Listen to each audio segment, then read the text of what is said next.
शादियों का सीजन है और बाजारों में रौनक है। शादी वाले घर में जमकर खरीदारी भी की जा रही है।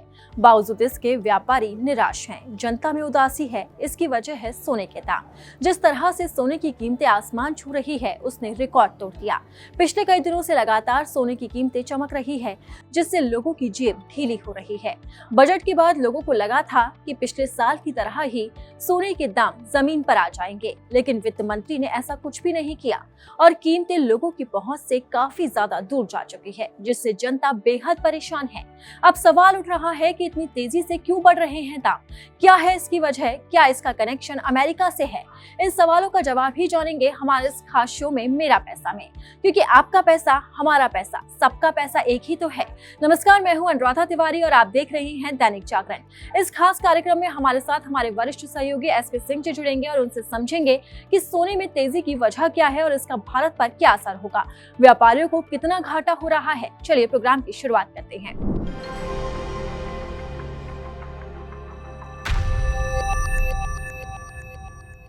सोने की कीमतों में लगातार तेजी देखने को मिल रही है। इसने अब नया ऑल टाइम हाई रिकॉर्ड भी बना लिया है। ये 500 से बढ़कर 85,000 के पार प्रति 10 ग्राम के नए उच्चतम स्तर पर पहुंच गया है। ऑल इंडिया सराफा एसोसिएशन के मुताबिक ज्वेलर्स और रिटेलर्स की मजबूत मांग की वजह से सोने के दामों में ये उछाल देखने को मिला है। इस साल 1 जनवरी से अब तक सोने की कीमत 6,410 रुपए बढ़ चुकी है। वहीं दूसरी तरफ चांदी के दाम भी लगातार तेज होते जा रहे हैं। 29 जनवरी को ये 96,500 रुपए थी। अब सवाल उठता है कि बजट के बाद अचानक क्या हुआ कि सोने की कीमतें रॉकेट की तरह आगे बढ़ गई है।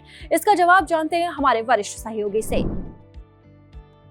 देखिए, सोने की कीमतों में वृद्धि के कारण पर अगर हम जाएं तो इसके कई कारण नज़र आते हैं।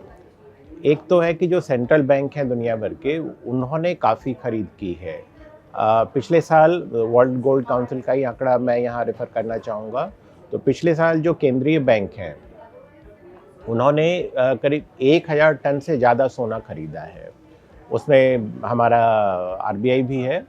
तो ये जो सेंट्रल बैंक है दुनिया भर के, उनकी जो खरीद है लगातार 3 साल से 1,000 टन से ज़्यादा बनी हुई है। इसके अलावा और भी कारण है। एक तो ईटीएफ है, गोल्ड ईटीएफ की जो डिमांड है। पिछले साल गोल्ड ईटीएफ की जो पहली तिमाही में डिमांड कम रही थी, लेकिन उसके बाद जो जुलाई से दिसंबर का जो दूसरी छमाही है, उसमें ईटीएफ की डिमांड काफ़ी रही। तो वहाँ भी सोने की डिमांड रही। और तीसरा एक कारण आप ये कह सकते हैं कि जो आर्टिफिशियल इंटेलिजेंस की वजह से जो नई टेक्नोलॉजी आई है, चल रही है, तो उसका असर फिर डिमांड पर पड़ रहा है, क्योंकि उसकी वजह से जो नई टेक्नोलॉजी है उसमें जो उसके पार्ट्स बन रहे हैं, उसमें सोने का काफ़ी इस्तेमाल हो रहा है।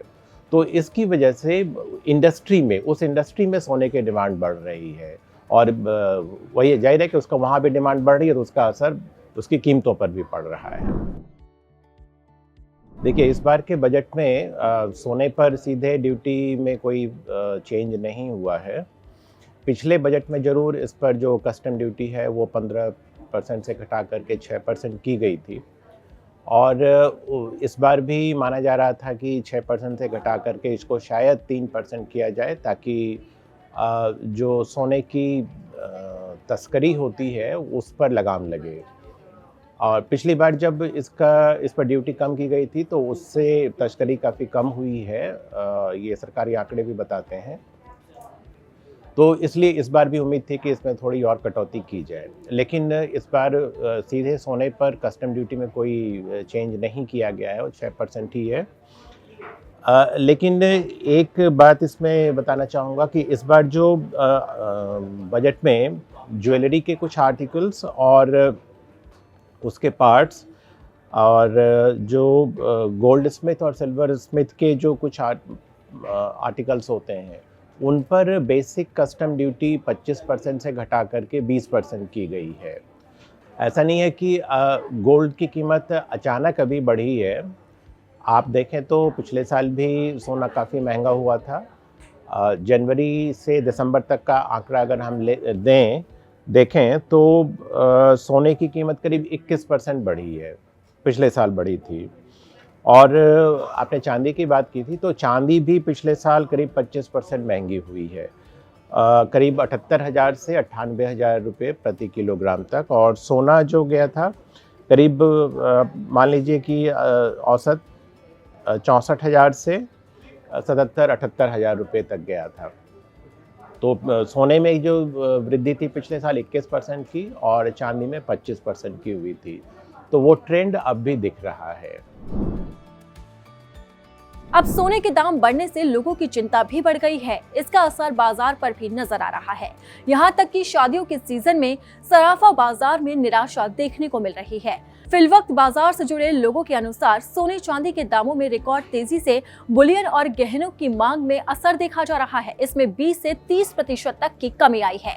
अब वरिष्ठ सहयोगी एस के सिंह जी से जानते हैं कि सोने की कीमतें बढ़ने से व्यापारियों को कितना नुकसान हो रहा है, बाजार पर इसका क्या असर है। हाँ, आपने सही बताया कि सोने की कीमत बढ़ने से इसकी डिमांड पर फ़र्क पड़ा है। और जैसा आपने बताया कि इसकी जो डिमांड है 20 से 30% कम हुई है, तो ये ट्रेंड पिछले साल भी दिखा था। अगर हम देखें जो इंटरनेशनली अगर हम देखें तो पूरे ग्लोबल स्तर पर सोने के गहने की डिमांड कम हुई थी।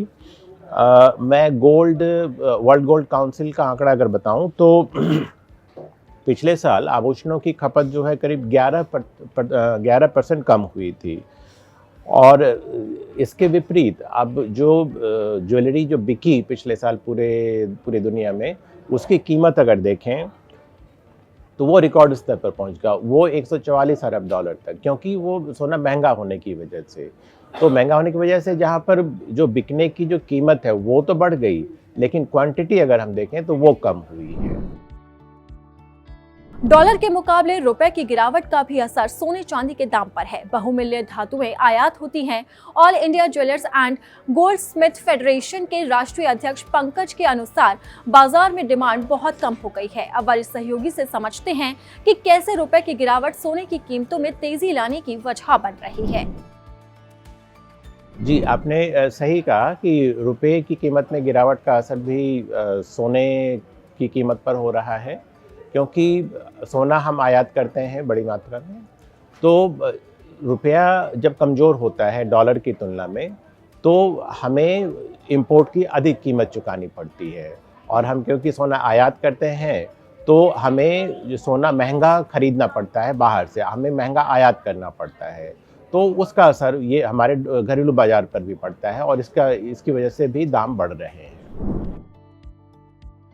बताया जा रहा है कि लोगों ने ऑर्डर देना काफी कम कर दिया है। वो सोने चांदी के दाम में गिरावट का इंतजार कर रहे हैं।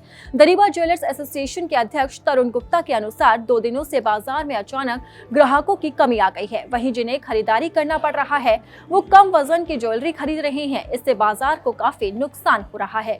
लोग इंतजार कर रहे हैं कि कब सोने के दाम कम होंगे। अब देखना होगा कि सोने की कीमतें कब तक धरती पर आती है और लोग फिर से सोना खरीदना शुरू करते हैं।